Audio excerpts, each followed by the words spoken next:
د خوست ولایت د امنیه قومندانۍ نوې ودانۍ د بنسټ ډبره د څلورمې ناحیې اړوند سیمه کې د کورنیو چارو سرپرست وزیر سراج الدین خاقاني لخوا کېښودل شوه او دا یې ویاړ وبله چې اوس ودانۍ د ړنګولو پر ځای ابدیږي.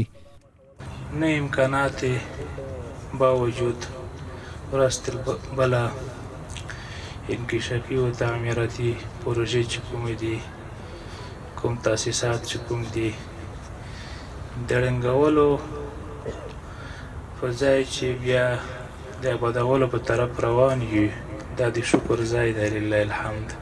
د خوست ولایت د امنیه قومندانۍ د تعمیراتو د جوړولو برخې مسؤلین وایي چې یادې ودانۍ جوړول یوه اساسي اړتیا ده او ویل چې د سره به د قومندانۍ ټولو شعبو چارې اسانه او مسؤلین به پر وخت د مراجعینو ستونزو ته رسیدنه وکړي.